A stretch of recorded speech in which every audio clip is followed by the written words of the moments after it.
Zamazenta used to be laughed at. In Generation 8, it was a pathetic legendary used by no one and widely considered to be the worst legendary we've had in a long time. It was tragic how its counterpart Zacian got everything it could want, but Zamazenta was let to rot away in irrelevancy. But the tables have turned. Now look at it. It won the entire tournament, the Stockholm Regionals, and was the #1 legendary to make it to Day 2. Zamazenta is genuinely good. Meanwhile, Zacian is middle of the road. We'll talk about why Zacian struggles later, but let's first talk about why Zamazenta is now good. Right now, you can only use one restricted legendary per team. As such, picking the right legendary is incredibly important, which makes Zamazenta's high usage rate even more impressive. The most fundamental reason why Zamazenta is now good is because it got a new move in Generation 9, Body Press. Body Press is a move that uses your defense stat to do damage.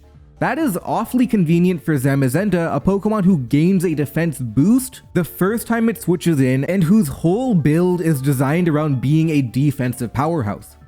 That one move is completely game-changing for a number of reasons. One is that you immediately have a really strong, no drawback attacking move. In the past, you would have had to run maybe close combat, which is counterintuitive with the whole idea of being a defensive monster. You can also boost the power of Body Press with Iron Defense to become even stronger. Power boosting wasn't a real idea in the past because Zamazenta didn't get Swords Dance. It even creates perhaps an even more interesting dynamic because when you Iron Defense, you improve your offense and defense at the same time, something that ordinary Pokemon can't do. Iron Defense is actually the second most common idea for Zamazenta, not the first, and we'll talk about why that is a little later. But number 2, and perhaps most importantly, it makes Zamazenta effectively immune to Intimidate. Intimidate is the best ability in double battles, and that's part of the reason why Incineroar is almost on every single team. Body Press relies on your defense stat, not your attack stat, so Intimidate lowering attack doesn't really matter. You threaten an immediate one-hit KO on that Incineroar. That's incredible value. The most common Pokemon doesn't slow you down at all. Zamazenta really has a lot of the fundamentals. It's fast, it has the coveted Steel typing, and is generally good statistically. The Achilles heel had always been that it's incredibly weak, and Body Press single-handedly fixes that. On top of that, Zamazenta has a lot of attributes that make it match up really well into the current metagame. One is that it has Wide Guard to make the team immune to spread attacks. Most of the other top legendaries right now rely on spread attacks. Calyrex Shadow has Astral Barrage, Calyrex Ice has Glacial Lance, Kyogre has Water Spout, Groudon has Precipitous Blades, and when it terrestrializes, Terapagos has Terra Starstorm. Basically everything relevant except Miraidon and Koraidon. Being able to blank the opposing restricted legendary's strongest move is fantastic, and Wide Guard is the most common idea with Zamazenta's Body Press. Zamazenta uses Body Press, Heavy Slam, Protect, and one of those two moves, either Iron Defense or Wide Guard. The Terra is often Terra Grass for Amoonguss' Spore and Rage Powder, while also giving you some fight back versus Miraidon. Zamazenta's Steel fighting type also gives it a natural advantage to Calyrex Ice and Terapagos, 2 of the top 3 legendaries. If Terapagos stays an unterrestrialized normal type, it doesn't do a lot of damage into Zamazenta's Steel type. But if it goes Terra Stellar, its main attack becomes a spread move which is shut down by Zamazenta's Wide Guard. Adding on to that, shutting down Calyrex Ice is big because that's considered to be the #1 legendary at the moment. Now, is all of that good enough to justify using your legendary slot? Does it meet the criteria of being truly dominant? And the answer is yes, it does. Fundamentally, you have a Pokemon that is tough to take down and can launch great amounts of damage into the opponent without needing to set up. Zamazenta controls the flow of the game by mastering offense and defense. The main problem with Zamazenta are Ghost-type Pokemon, namely Calyrex Shadow and Fluttermane, by far the 2 most popular Ghost-type Pokemon. Zamazenta does have Stab Heavy Slam, but that move is affected by Intimidate. It happens that because of Stab Heavy Slam, Zamazenta does have decent coverage to hit the meta-relevant Ghost-type Pokemon, but it's undoubtedly a fundamental flaw. Zamazenta's key idea does get neutralized by Ghost-type Pokemon, and that can be exploited. For example, we saw Marco Silva, a top player who made top 4 at this event, use the more uncommon Golden Go on his Calyrex Ice team. More commonly, a lot of Pokemon incidentally use Terra Ghost to stop Fake Out, and that can always disturb Zamazenta. Ghost is a pretty effective neutral Terra type. But all of this can be mitigated. Dark types are basically guaranteed to be on your team because you need them for Calric Shadow anyway. They synergize well with Zamazenta because they target Ghost type Pokemon who might want to stop Body Press.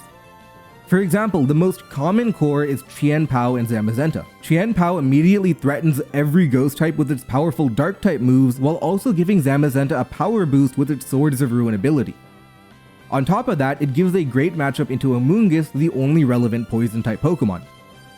Fighting struggles with Ghost, Poison, Flying, Psychic, and Fairy. Chien-Pao and Heavy Slam solve those weaknesses. You could even argue that Chien-Pao is another reason why Zamazenta is good. There wasn't a Pokemon like that helped fighting types that much before. We can take a look at the team Michael Kelch used to win Stockholm, with the team's first appearance being at the last tournament where Keanu used it to get top 8. It has the core of Chien-Pao, Zamazenta, and Choice Banded Rillaboom. It forms a little offensive triangle. 3 Pokemon who all benefit from Swords of Ruin and Rillaboom's Grassy Glide being able to remove Ghost-type Pokemon. On top of that, grassy terrain is incredible for Zamazenta, increasing its longevity even further. Then there's a Terra Dark Black Glasses Moltres Galar. Moltres not only gives Zamazenta Tailwind support, but it also puts an incredible amount of pressure on Ghost-type Pokemon. How are you going to stop a Body Press when there's a Moltres Galar or Chien-Pao ready to attack into you?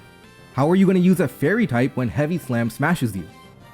Zamazenta holds the fort and creates a lot of pressure because your opponent can't output enough damage to beat you before you beat them. We've even seen other builds too that pair Zamazenta with, say, Ting Lu. Ting Lu gives you the Dark type to match up into Ghost type Pokemon while also lowering special attack to help Zamazenta's relatively lower special defense. There are even speculations that Zamazenta becomes even better in a 2 legendary format, which is a popular format we've seen in the past. Imagine Calric Shadow paired with Zamazenta body pressing the normal and dark type Pokemon that would try and stop Calric's Astral Barrage. But of course, that's for the future. Meanwhile, the hit to Zacian has been absolutely brutal. Zamazenta and Zacian both had their stats dropped entering Generation 9. But the number one reason they have drastically different outcomes is that Zacian is affected by Intimidate, which is a crippling weakness. That becomes a major problem when you factor in opportunity cost. You only get 1 restricted legendary and you have to pick wisely. Every other physical legendary, Calric's Ice, Koraidon, Groudon, can hold a clear amulet item to make them immune to stat drops. In fact, 97% of Calric's Ice use Clear Amulet. On the other hand, Zacian must hold the Rusted Sword. It's no longer the level playing field of Gen 8 where every Pokemon was equally affected by Intimidate. Every other legendary is immediately stronger than Zacian. This is compounded by the fact that Zamazenta and Zacian's abilities were nerfed to only work once per game as opposed to every time they switched in like in Generation 8. This is relevant for Zacian, who would have wanted to try and switch out and in to maneuver past Intimidate. Besides Intimidate, Zacian also liked to switch around anyway and leverage its good defensive typing to switch in and put the opponent into pins, which is a term used to describe an unstoppable attacking pair. On the other hand, that nerf isn't as important to Zamazenta because it doesn't really want to switch out. It doesn't need to reset Intimidate. On top of that, Zacian's Behemoth Blade was great at keeping Dynamax Pokemon in check, but obviously that niche doesn't exist anymore. Ironically, Zacian now struggles from the same problem that Zamazenta had before. It's too weak. The main way we're seeing Zacian used right now is with a Swords Dance moveset. You try to set up a Swords Dance to mitigate Intimidate while also pairing it with standard options that help it out like Fake Out Incineroar and Rage Powder Pollen Puff Amoonguss. The idea has seen some success, but nothing major. Other legendaries have spread moves, and the legendaries that don't still offer something good. Koraidon has Sun to enable friends like Fluttermane.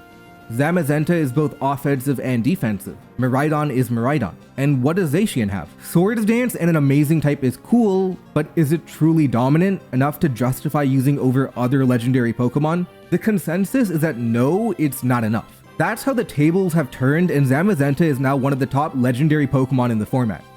If you want to see more of this type of content, make sure to subscribe. It's free and helps me out a lot. See you guys next time.